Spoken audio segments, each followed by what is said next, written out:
ආයුබෝවන් සුපුරුදු ලෙන්ගතුකමින් ඔන්න අදත් සේදමාවත අපි කතා බහ ආරම්භ කරන්නයි සූදානම්. මෙන්න මේ මිනිත්තු කිහිපේ බොහොමත්ම වැදගත් ඔබට. මේ මිනිත්තු කිහිපේ හරහා ඔබට තේරුම් යාවි ඔබ සයිබර් අවකාශය තුල සැබවින්ම ආරක්ෂිතයිද අනාරක්ෂිතයිද ඔබ ඉන්නේ කොතනද කියන කාරණාව. ඉතින් මේ නවීන සංනිවේදන තාක්ෂණය සහ ස්මාර්ට් උපකරණ අද අපිට නැතුවම බැරි දෙයක් වටපත් වෙලා තියෙනවා. අන්තර්ජාලයේ සයිබර් අවකාශය ඇත්තටම කියනවා නම් අපේ ජීවිතේ කොටසක් බවට පත් වෙලා තියෙනවා. ඒ තරම් බොහොම සමීපයි අපිට. හැබැයි මේ නවීන සංනිවේදන ක්‍රම උපකරණ ඇතුළු සයිබර් අවකාශය අපි කොයිතරම් ආරක්ෂිතද කියලායි අපි කතා බහ කරන්න සූදානම් වෙන්නේ. මේ සම්බන්ධයෙන් අපිත් එක්ක කතා බහට සම්බන්ධ වෙනවා ජාත්‍යන්තර සම්මානලාභිනී එඩින්බරා නීපිය විශ්වවිද්‍යාලයේ කතිකාචාර්ය සහ පර්යේෂිකා ආචාර්ය නිලුපුලි ගුණතිලක. ආයුබෝවන් කියලා ඔබව කතා බහට පිළිගන්නවා. ආයුබෝවන්. ඇත්තටම වැදගත් මාතෘකාවක්. ඒ නිසාමයි බොහොම සාවධානයෙන් අසා සිටින්න සහ මේ සියල්ල සම්බන්ධයෙන් ඔබව මැදිහත් කරගැනීමෙන් අපි ඔබව කොටස්කරුවන් කරගැනීමෙන් මේ කතාව අරගෙන යන්නේ. මුලින්ම සරල විතාමත් කෙටියෙන් ඇහුවොත් එහෙම සයිබර් අවකාශය සහ නවීන ස්මාර්ට් තාක්ෂණය තුළ අපි ඔබ ආරක්ෂිතයිද? නැහැ. ආරක්ෂිත නැහැ. සයිබර් අවකාශය කොහොමත් 100% ආරක්ෂිත තැනක් නෙමෙයි. ඒක අපි අපේ ලෝකෙක කම්පෙයාර් කරත් අපි ඉන්න ලෝකයේ 100% ආරක්ෂිතද අපිට නැහැනේ.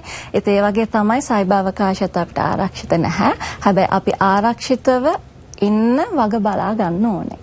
භෞතික සමාජයේ වටපිටාවේ නම් යමක් වුණාට පස්සේ චලනයක් වුණාට පස්සේ අපිට දැනෙනවා මෙහෙම දෙයක් වුණා පොඩි වෙනසක් වුණා මෙතන තිබ්බ දේ මෙතන නැහැ කියලා. නමුත් සයිබර් අවකාශය තුළ මේ දේ දැනෙන්න කල් යනවා සහ යම් යම් බරපතල තත්ත්වයන්ට පත් වුණායින් අනතුරුව තමයි මේ ප්‍රතිලාභ අපිට ලැබෙන්න පටන් ගන්න. ඒ නිසා බොහොමත්ම පරිස්සමෙන් පරිහරණය කළ යුතුයි. මේ පරිස්සම ගැනයි මේ බොහොම පරිස්සමෙන් කතා කරලා ඔබට දැනුවත් කරන්න සූදානම් වෙන්නේ. එහෙමනම් අපි අපේ ආරක්ෂාව කියන්නේ පෞද්ගලිකව වෙන්න පුළුවන්, ආයතනයක් විදිහට වෙන්න පුළුවන්, සමස්ත රටක් විදිහට වෙන්න පුළුවන්. කොහොමද මේ සයිබර් ආරක්ෂාව අපි සපයා ගන්නට ඕනේ? මෙහෙමයි.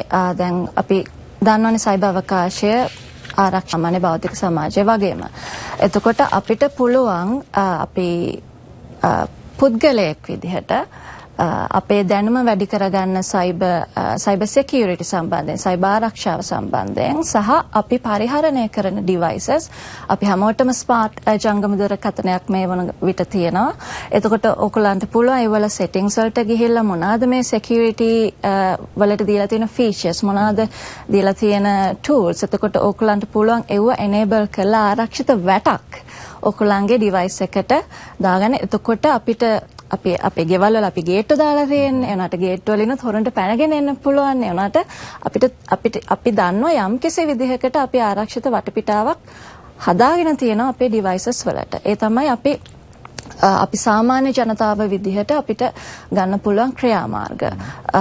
එතකොට අපි කම්පැනි එකක් විදිහට බැලුවොත් ඒකේ ලොකු වගකීමක් තියෙනවා. මොකද අපිට කස්ටමර්ස්ලා ඉන්නවා, ඒ වගේම අපේ වැඩ කරන සේවකයෝ ඉන්නවා, ඒ වගේම අපි කම්පැනිස් අතර අන්තර් සම්බන්ධතා තියෙනවා. එතකොට කම්පැනිස් එක්ක බැලුවොත් අපිට පුළුවන් සයිබර් සිකියුරිටි වලම වැඩ කරන අයට ලොකු ඉඩකඩක් ලබා දෙන්න මේ සිකියුරිටි සම්බන්ධ දේවල් ඇප්ලයි කරන්න. අපි කම්පැනි එකකින් දෙන ඩිවයිස් එකක් හරි නැත්නම් ඒ ඩිවයිස් එකක් ආරක්ෂිතව දෙන්න, ඒ දේවල් මොනිටර් කරන්න, හොඳ ෆයර්වෝල්ස් වගේ ෆීචර්ස් යූස් කරන්න. ඒ වගේම ට්‍රේනිං වර්ක්ෂොප් කියන එක අපි රජයක් විදිහට අපි සාමාන්‍ය ජනතාවටත් කම්පැනි එකක් විදිහට කම්පැනි එකේ ඉන්න ස්ටාෆ් එකටත් කම්පැනි එකේ ස්ටාෆ් එක through අපි ඩීල් වෙන කස්ටමර්ස්ලා ක්ලයන්ට්ස්ලාටත් ඒ ආරක්ෂාව පිළිබඳ දැනුම ලබා දීම අත්‍යවශ්‍යයි. එතකොට මේ හැම ඒකකම security implementations ඔක්කොම කරගෙන එද්දී රටක් විදිහට මම හිතනවා අපිට regulations නීති සහ නීති පද්ධති තුලින් හැමතැනම sufficient security කියලා අපි කියනවා. අදාළ මට්ටමේ අඩුම ගානේ අවම මට්ටමේ තියෙන security ආරක්ෂණයක් ඒ පද්ධතිය තුල රටක් විදිහටත් පවත්වාගෙන යන්න. ඔබේ නොදැනුවත්භාවය තව කෙනෙක්ට යම්කිසි ආකාරයක අවස්ථාවක් සපයා දෙනවා වෙන්නට පුළුවන්. ඒ නිසා තමයි මේ මතක් කිරීම කරන්නේ. ඒ සියල්ලන්ගෙන් සමන්විතව ඔබ ආරක්ෂා වෙනවා නම් මේ සයිබර් සිකියුරිටි එකේ නැත්නම් සයිබර් අවකාශය තුළ ඔබ කොයිතරම් ආරක්ෂිතයිද කියන කාරණාව සම්බන්ධයෙන් ඔබ දැනුවත් නම් ඔබට පුළුවන් නිදහසේ සැරිසරන්නට සහ අනිකුත් හැම දෙයක්ම බොහොම තෝරා බේරා ගැනීමකින් යුතුව Taman ළඟට ගන්නට. එhmenan දැන් මේ විශ්වවිද්‍යාලයේ දැනට ඔබ උගන්වන විෂයන් වලට අමතරව ඩිජිටල් අපරාධ විද්‍යාව තරමක් නවීන විෂයක්. මොකද මේ අපරාධ සම්බන්ධයෙන් සාමාන්‍යයෙන් අපි සාක්ෂි ලබා ගැනීමදී ගොඩක් වෙලාවට අහන්න ලැබෙන්නේ අපරාධ විද්‍යාව පිළිබඳව. නමුත් ඩිජිටල් අපරාධ විද්‍යාව සම්බන්ධයෙන් කතා බහ කරද්දී මොන වගේ වෙනස්කමක්ද තියෙන්නේ සාමාන්‍ය අපරාධ විද්‍යාවත් එක්ක සංසන්දනය කරද්දී? ඔව් දැන් අපි අපරාධ විද්‍යාව කියන එක අපි ඉංග්‍රීසියෙන් කිව්වොත් ෆොරෙන්සික්ස් කියන ටර්මිනොලොජි එක තමයි පාවිච්චි වෙන්නේ. එතකොට අපිට අපරාධ විද්‍යාව කියන වචනය අහුනාම අපි හුඟක් වෙලාවට හිතන්නේ වෛද්‍ය පැත්තෙන්. ඇඟිලි සලකුණු නැත්තම් ඇඟේ අවයව වලට මොනවද වෙලා තියෙන්නේ, කොහොමද මේක නම් මැරුණේ? ජීව විද්‍යාත්මක පැත්තෙන්. හැබැයි මේ දැන් ෆොරෙන්සික්ස් වලට අලුත් ටර්ම් එකක් ඇවිල්ලා තියෙනවා ඩිජිටල් ෆොරෙන්සික්ස් කියන එක. එතකොට ඩිජිටල් මීඩියා භාවිතයෙන් අපිට පුළුවන් වෙනවා නඩු කටයුත්තකදී කෙනෙක් වැරදිකරුද නිවැරදිකරුද නැත්නම් මේ අපරාධයක් සිද්ධ වුණේ කොහොමද කියන එකේ අර තියෙන ගැප්ස් ටික ෆිල් කරගෙන යන්න කෝට්ස් වලට කියන්නේ උසාවියට එවිඩන්ස් විදිහට කියන්නේ සාක්ෂි විදිහට ඉදිරිපත් කරන්න මේක ගොඩක් නවීන දෙයක්.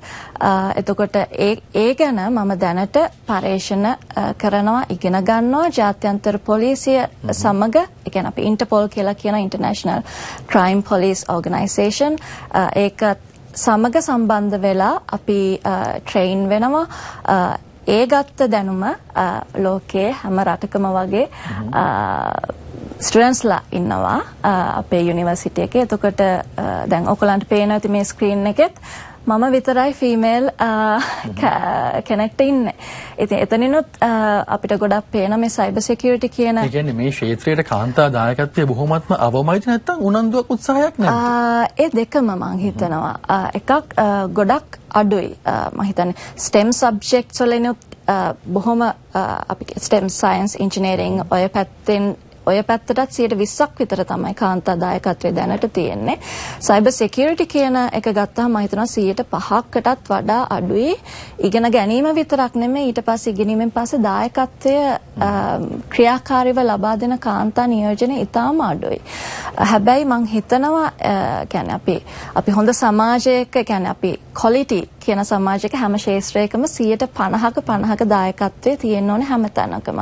එතකොට මේ සයිබර් සිකියුරිටි සම්බන්ධයෙන් කාන්තා නියෝජනය මීට වඩා වැඩි විය යුතුයි. ඒ සඳහා අවකාශය රටෙත් ලෝකෙත් තියනවා කියන පණිවිඩයත් මම මේ වෙලාවේදී දෙන්න කැමතියි. එක පැත්තකින් ඇය සමස්ත කාන්තාවන්ටම ආදර්ශයක්, ආඩම්බරයක්, ඔබටත් හැකියාවක් තියෙන ඇය යන මාර්ගයේ යන්නට අලුත් විෂයක්, අලුත් දොරක් විවෘත කරගෙන ලෝකේ ජය ගන්නට හැකියාවක් තියෙන ඔබට මේ හැම දෙයක් සම්බන්ධයෙන්ම තමයි කතා බහ කරමින් ඉන්නේ. ඔබේ මේ ප්‍රථම ඉංජිනේරු උපාධිය නම් අද දක්වා ඉංජිනේරු සහ පරිගණක තාක්ෂණ ක්ෂේත්‍රයන් කිහිපයකම ඔබේ ඉගෙනීම සහ පරීක්ෂණ දායකත්වය ඔබ ලබා දීලා තියෙනවා. ඒ අනුව ගත්තට පස්සේ මේ ඩිජිටල් අපරාධ විද්‍යාවට අමතරව අනෙකුත් ක්ෂේත්‍රයන් මොන ක්ෂේත්‍රයන් වලටද ඔබ ඔබේ තාක්ෂණික විද්‍යාංශයේ දැනුම ලබා දෙන්නේ? ඔව් දැන් මම ඉංජිනේරින්ග් සහ කම්පියුටිං සයිබර් සිකියුරිටි ඩිජිටල් ෆොරෙන්සික්ස් කියන ඒරියාස් වල මම අවුරුදු 10කට වැඩිය පරීක්ෂණ කටයුතු අධ්‍යයන කටයුතු සහ ඉගැන්වීම් කරනවා.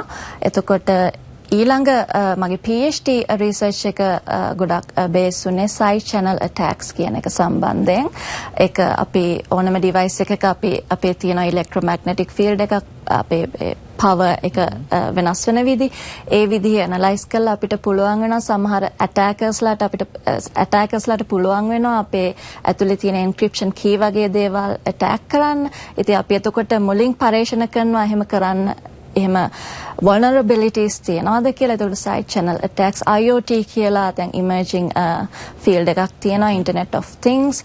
එතකොට microwave communication අපි දැන් මේ සම්බන්ධ වෙන සාකච්ඡාවත් බෙදා හරින්නේ microwave waves හරහා තමයි broadcasting කරන්නේ. එතකොට ඒ වගේ fields ගොඩක් කොටකට දායකත්වය ලබා දීලා තියෙනවා. බොහොම සංකීර්ණ විෂයක්, බොහොම සරලව සහ පැහැදිලිව ඔබට සඳහන් කිරීමක් කරේ. මොකද මේ හැම දෙයක් සම්බන්ධයෙන් ඔබ දැනුවත් වෙලා ඉන්නට ඕන නිසා. ඉතින් අපිත් එක්ක මේ කතා බහට සම්බන්ධ වුණේ ජාත්‍යන්තර සම්මාන ලාභිනී එඩින්බරා නේපිය විශ්වවිද්‍යාලයේ කතිකාචාර්ය සහ පරීක්ෂක ආචාර්ය නිලුපුලී ගුණතිලක. බොහොම ස්තුතියි අපිත් එක්ක මේ කතා බහ සඳහා සම්බන්ධ වුණාට. කෙනෙක් ඔබව සම්බන්ධ කරගන්න නම් කෙටියෙන් කියමු කොහොමද සම්බන්ධ කරගන්නේ කියලා ඉතාම ඉක්මනට.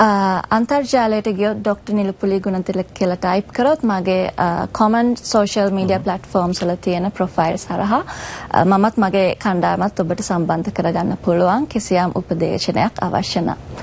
එහෙමනම් ඔන්න ඔබට පුළුවන්කමක් තියෙනවා අයව සම්බන්ධ කරගෙන ජීවිතේ ඉදිරියට යන්නට වගේම මේ සයිබර් ආරක්ෂාව සම්බන්ධයෙන් හරි දැනුමක් ලබා ගන්න. එහෙමනම් රැඳිලා ඉන්න කියලා ඔබට ආරාධනා කරනවා. හොඳම දේ වෙනුවෙන් ටීවී දෙරණත් එක්කම